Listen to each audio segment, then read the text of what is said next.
Morning मेरे class 10th के प्यारे बउआ लोग, कैसे हैं आप लोग। आशा करते हैं कि आप लोग ठीक होंगे और मन लगा के पढ़ाई कर रहे होंगे।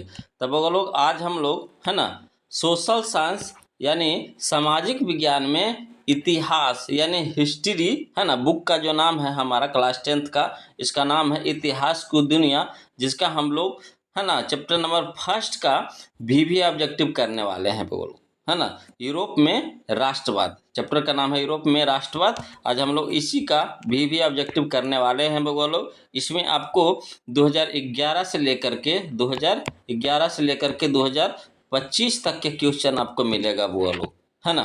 तो इससे उम्मीद लगा सकते हैं कि इससे फालतू क्वेश्चन आपको एग्जाम में पूछने वाला नहीं है। तो अगर आप इसको है ना क्लियर कर लेते हैं समझ करके, है ना, पूरी तरह से याद कर लेते हैं समझ करके, तो फिर आप एग्जाम में आपको दिक्कत नहीं होगा बगलो। तो चलिए चैप्टर नंबर फर्स्ट हम लोग शुरू करते हैं, है ना। ध्यान से देखिएगा बगलो।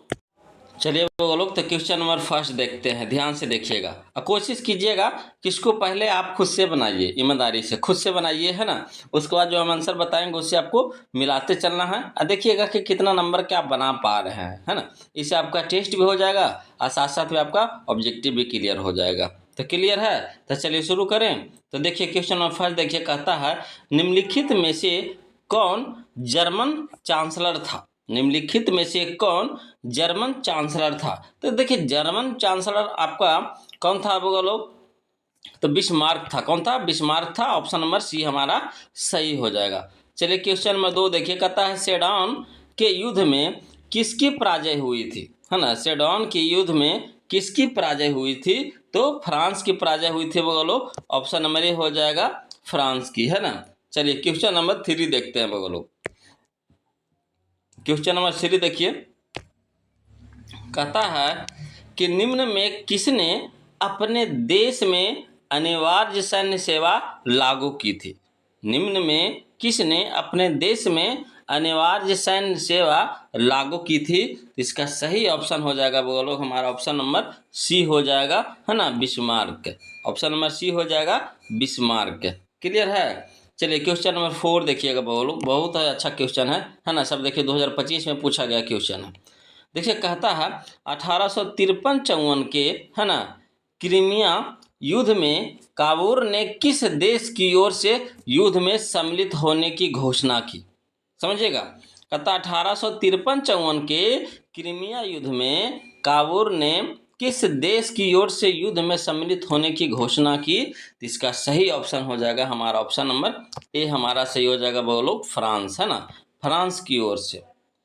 चलिए क्वेश्चन नंबर 5 देखिएगा वो लोग, है ना। अच्छा क्वेश्चन है कि नहीं वो लोग, सब देखिए 2025 से पूछा है, कितना झकासा क्वेश्चन है। देखिए क्वेश्चन नंबर 5 देखिए, कहता है 1954 का जेनेवा समझौता के, है ना, क्रियान्वयन की देखभाल हेतु गठित, है ना, त्रि है ना त्रिसदस्यीय अंतर्राष्ट्रीय निगरानी आयोग का सदस्य निम्न में से कौन नहीं था। निम्न में से कौन नहीं था, तो फ्रांस नहीं था वो लोग, है ना, फ्रांस नहीं था। ऑप्शन नंबर डी हो जाएगा फ्रांस। चलिए क्वेश्चन नंबर 6 देखिएगा, कहता है यूनानी स्वतंत्रता संग्राम के दौरान तुर्की के समर्थन में कौन था। यूनानी स्वतंत्रता संग्राम के दौरान तुर्की के समर्थन में कौन था, तो मिस्र था बोलो, मिस्र था। ऑप्शन नंबर सी हो जाएगा मिस्र। चलिए क्वेश्चन नंबर 7 देखिए बोलो। क्वेश्चन नंबर 7 देखिए, कहता है प्रथम जेनेवा कन्वेंशन कब हुआ था। प्रथम जेनेवा कन्वेंशन कब हुआ था, तो हुआ था 1864 में बोलो। ऑप्शन नंबर बी हमारा सही हो जाएगा 1864, है ना। चलिए क्वेश्चन नंबर 8 देखिएगा बोलो। क्वेश्चन नंबर 8 देखिए, ये भी बहुत अच्छा क्वेश्चन है। क्वेश्चन नंबर 8 कहता है इटली का एकीकरण कब पूर्ण हुआ। इटली का एकीकरण कब पूर्ण हुआ, तो पूर्ण हुआ था बोलो, है ना, 1871 में। 1871 में। ऑप्शन नंबर बी हमारा सही हो जाएगा। चलिए क्वेश्चन नंबर 9 देखिएगा बोलो, कहता है लुई फिलिप, है ना, लुई फिलिप किस देश का शासक था। था बोलो आपका फ्रांस का था। ऑप्शन नंबर बी हो जाएगा फ्रांस। चलिए क्वेश्चन नंबर 10 देखिएगा बोलो, सब अच्छा क्वेश्चन है। देखिए 2024 में पूछा गया था सब। कहता यूरोपियन सभ्यता का पालना किसे कहा जाता है। यूरोपियन सभ्यता का पालना किसे कहा जाता है ना। तो कहा जाता है वो लोग यूनान को कहा जाता है। ऑप्शन नंबर ए हमारा सही हो जाएगा, यूनान, है ना। चलिए क्वेश्चन नंबर 11 देखिए, कहता है बोहेमिया, है ना, बोहेमिया निम्न में से किस देश के अधीन था? बोहेमिया निम्न में से किस देश के अधीन था? तो ये अधीन था बोलो ऑस्ट्रिया के। ऑप्शन नंबर ए हमारा सही हो जाएगा, ऑस्ट्रिया, है ना। चलिए क्वेश्चन नंबर हम लोग 12 देखते हैं, ध्यान से देखिएगा बोलो। क्वेश्चन नंबर 12 कहता है कि निम्न में से कौन मित्र राष्ट्रों के गुट में शामिल नहीं था? फिर से समझिएगा, कहता है निम्न में से कौन मित्र राष्ट्रों के गुट में शामिल नहीं था? तो वो लोग जर्मनी नहीं था। ऑप्शन नंबर बी हमारा सही हो जाएगा, जर्मनी, है ना। चलिए क्वेश्चन नंबर 13 देखिएगा बोलो, कहता 1871 में विलियम प्रथम कहाँ का सम्राट बना? 1871 में विलियम प्रथम कहाँ का सम्राट बना? तो सम्राट बना था वो लोग, है ना, जर्मनी का। कहाँ का? तो जर्मनी का। ऑप्शन नंबर सी हमारा सही हो जाएगा। चलिए क्वेश्चन नंबर 14 देखिएगा बोलो, कहता है सार्डिनिया का राजा कौन था? सार्डिनिया का राजा कौन था? तो इसका हम ऑप्शन दे रहे हैं वो लोग, हड़ाइएगा नहीं, है ना। तो कौन था वो लोग? तो था विक्टर इमैनुअल, है ना, Victor Emmanuel. Option number A हमारा सही हो जाएगा। चलिए क्वेश्चन नंबर 15 देखते हैं, ये भी बहुत अच्छा क्वेश्चन है, 2024 में पूछा गया था। कहता है इटली के एकीकरण का प्रमुख नायक कौन था? इटली के एकीकरण का प्रमुख नायक कौन था? तो देखिए इटली के एकीकरण में जिनका जिनका योगदान था, है ना, मुख्य नायक थे, कौन कौन थे? तो मेजीनी थे, है ना, काबूर थे, गैरिवाल्डी थे, यानी कह सकते इनमें से सभी हो जाएगा। ऑप्शन नंबर डी हो जाएगा बोलो। चलिए क्वेश्चन नंबर 16 देखिए, कहता है लुई 16वें को फांसी कब दी गई? लुई 16वें को फांसी कब दी गई? तो दिया गया था वो लोग, है ना, 1793 में, 1793 में। ऑप्शन नंबर बी हमारा सही हो जाएगा। चलिए क्वेश्चन नंबर 17 देखिएगा बोलो। क्वेश्चन नंबर 17 देखिए, ये भी बहुत अच्छा क्वेश्चन है, 2022 में पूछा गया था। कहता है कि वियना सम्मेलन की, है ना, मेजबानी किसने की? वियना सम्मेलन की मेजबानी किसने की? तो किया था वो लोग मेटरनिख ने, है ना, मेटरनिख ने। ऑप्शन नंबर ए हो जाएगा, मेटरनिख। चलिए क्वेश्चन नंबर हम लोग 18 देखते हैं, कहता निम्न में से किस सम्मेलन में जर्मनी की क्षतिपूर्ति राशि को कम कर दिया गया? निम्न में से किस सम्मेलन में जर्मनी की क्षतिपूर्ति राशि को कम कर दिया गया? तो इसका सही ऑप्शन है हमारा, ऑप्शन नंबर डी हो जाएगा, है ना, लौसने सम्मेलन, लौसने सम्मेलन। चलिए क्वेश्चन नंबर 19 देखिएगा बोलो, कहता है अमेरिका में न्यू डील किसने लागू की? अमेरिका में न्यू डील किसने लागू की? तो लागू किया था वो लोग, है ना, फ्रैंकलिन डी रूजवेल्ट, है ना, Franklin D Roosevelt. Option number B हमारा सही हो जाएगा। चलिए क्वेश्चन नंबर 20 देखिएगा बोलो। क्वेश्चन नंबर 20 देखिए, ये भी बहुत अच्छा क्वेश्चन है। देखिए कहता है ना, हिगेल किस देश का दार्शनिक था? हिगेल किस देश का दार्शनिक था? तो जर्मनी का था वो लोग, है ना, जर्मनी का था। ऑप्शन नंबर सी हमारा सही हो जाएगा, जर्मनी। चलिए क्वेश्चन नंबर 21 देखिएगा वो लोग, कहता है वियना कांग्रेस का मुख्य उद्देश्य क्या था? वियना कांग्रेस का मुख्य उद्देश्य क्या था? तो वियना कांग्रेस का मुख्य उद्देश्य था वो लोग, है ना, क्या था? तो राजतंत्रों को पुनर्स्थापित करना, राजतंत्रों को है ना, स्थापित करना। ऑप्शन नंबर सी हमारा सही हो जाएगा। चलिए क्वेश्चन नंबर हम लोग 22 देखते हैं वो लोग। क्वेश्चन नंबर 22 देखिए, कहता है कि सिकंदर कहाँ का निवासी था? सिकंदर कहाँ का निवासी था? तो ये था वो लोग आपका, है ना, कहाँ का? तो यूनान का था। ऑप्शन नंबर सी हो जाएगा, यूनान, है ना। चलिए क्वेश्चन नंबर 23 देखिए, कहता है फ्रांसीसी क्रांति कब हुई? फ्रांसीसी क्रांति कब हुई? तो हुआ था वो लोग आपका, है ना, 1789 ईस्वी में। ऑप्शन नंबर ए हो जाएगा, 1789 ईस्वी में।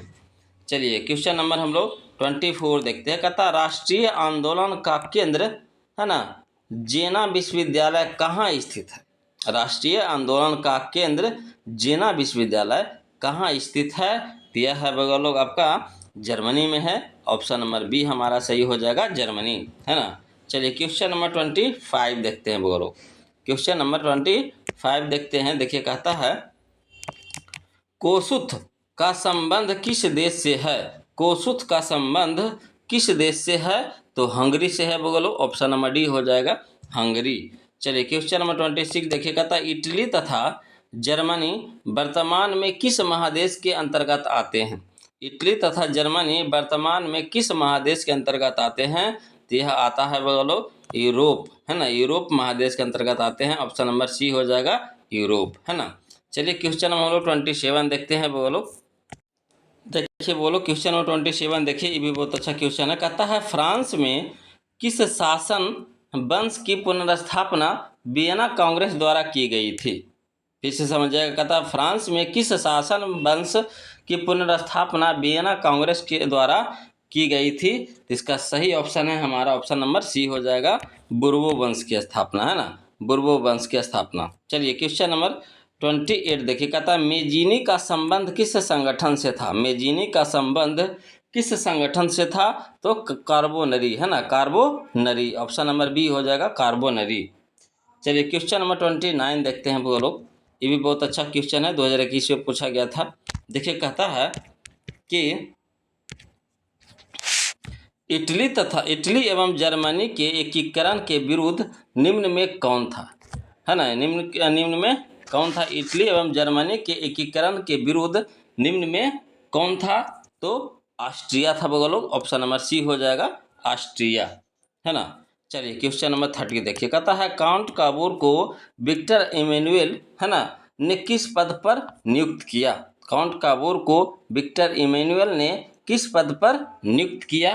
तो प्रधानमंत्री के पद पर, है ना, प्रधानमंत्री के पद पर। ऑप्शन नंबर सी हो जाएगा प्रधानमंत्री। चलिए क्वेश्चन नंबर 31 देखते हैं बोलो।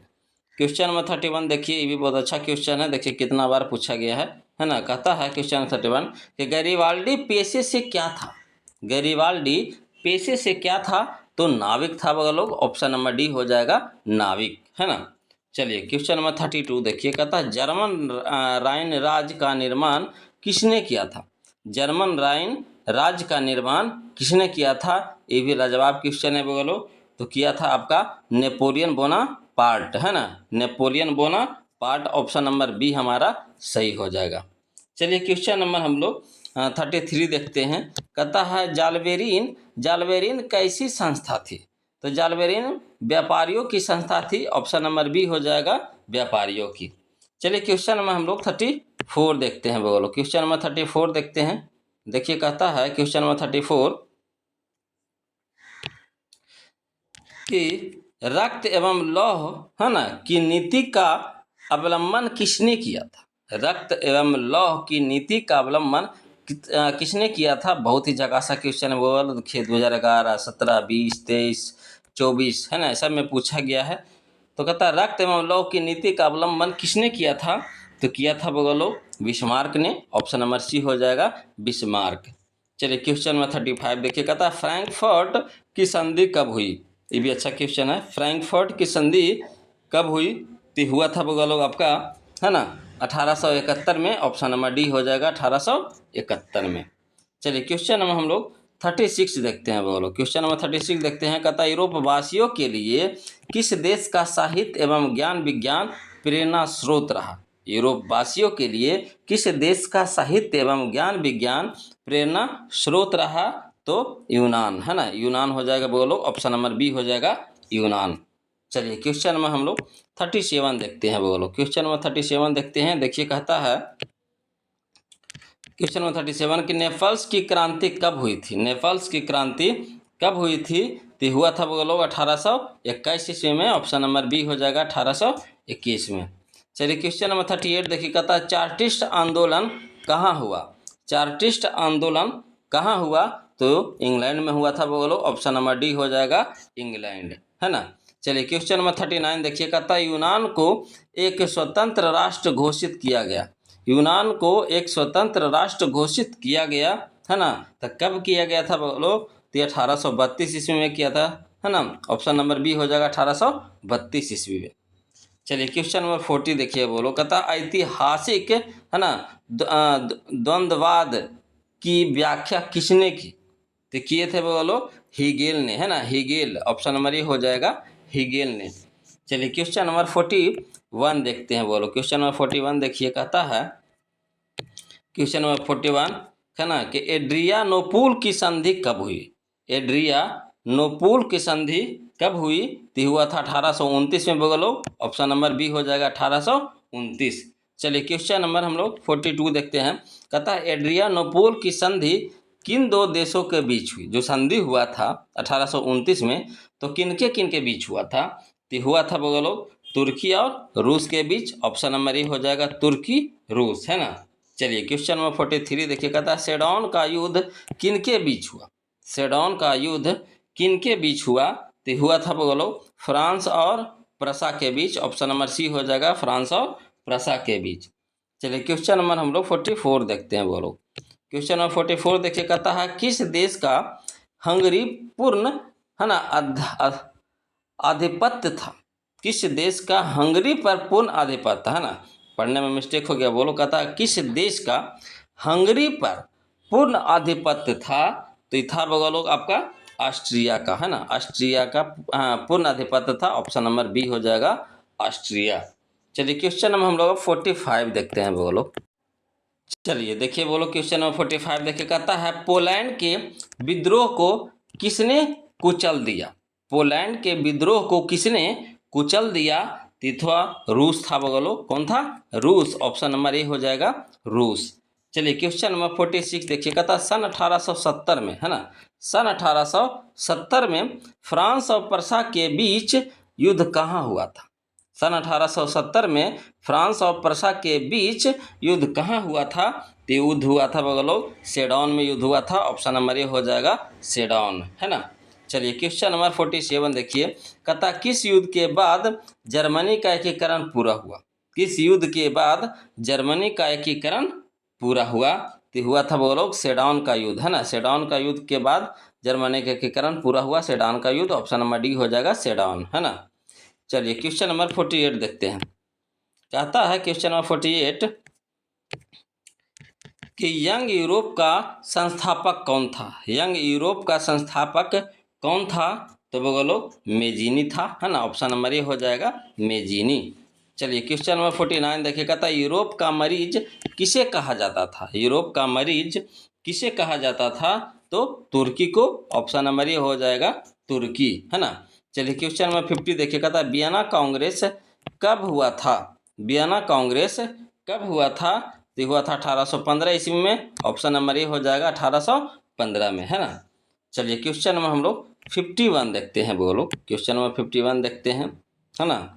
अच्छा खासा क्वेश्चन दिया गया है, इसमें कोशिश कीजिए कि इसको एकदम समझ करके याद कर लीजिए, है ना, रटिए नहीं, समझ करके याद कर लीजिए, है ना, कि आप कभी भूले नहीं इसको। चलिए कहता है क्वेश्चन नंबर 51 कि जर्मनी के एकीकरण का प्रमुख वास्तुकार कौन था। जर्मनी के एकीकरण का प्रमुख वास्तुकार कौन था, तो बिस्मार्क था, बोलो ऑप्शन नंबर डी हो जाएगा बिस्मार्क, है ना। चलिए क्वेश्चन नंबर 52 देखिए, कहता है इटली के एकीकरण में निम्न में से किसका संबंध नहीं है। इटली के एकीकरण में निम्न में से किसका संबंध नहीं है, तो बिस्मार्क का। ऑप्शन नंबर ए हो जाएगा बिस्मार्क, है ना। चलिए क्वेश्चन नंबर हम लोग 53 देखते हैं, बोलो क्वेश्चन नंबर 53 देखिए, कहता 1830 की क्रांति के बाद फ्रांस में किस प्रकार का शासन अधिनियम स्थापित हुआ। 1830 की क्रांति के बाद फ्रांस में किस प्रकार का शासन स्थापित हुआ, तो है ना संवैधानिक राजतंत्र। संवैधानिक राजतंत्र, ऑप्शन नंबर बी हो जाएगा संवैधानिक राजतंत्र। चलिए क्वेश्चन नंबर 54 देखते हैं, बोलो क्वेश्चन नंबर 54 देखते हैं। देखिए कहता है जर्मनी के एकीकरण के लिए कौन उत्तरदायी था। जर्मनी के एकीकरण के लिए कौन उत्तरदायी था, तो बिस्मार्क था, बोलो ऑप्शन नंबर बी हो जाएगा बिस्मार्क, है ना। चलिए क्वेश्चन नंबर 55 देखते हैं, बोलो ये भी अच्छा क्वेश्चन है। कहता है 1871 में कौन सी संधि हुई थी। 1871 में कौन सी संधि हुई थी, तो हुआ था बोलो आपका फ्रैंकफर्ट की संधि, है ना। फ्रैंकफर्ट की संधि, देखिए इसको दो तरह से पूछा जाता है। फ्रैंकफर्ट की संधि कब हुई, तो 1871 में। 1871 में कौन सी संधि हुई, तो फ्रैंकफर्ट की संधि। ऑप्शन नंबर ए हमारा सही हो जाएगा, है ना। चलिए क्वेश्चन नंबर हम लोग 56 देखते हैं। वो लोग क्वेश्चन नंबर 56 देखते हैं। देखिए कहता है क्वेश्चन नंबर 56 कि इटली के एकीकरण में, है ना, इटली के एकीकरण में निम्न में किसने योगदान किया था। इटली के एकीकरण में निम्न में किसने योगदान किया था।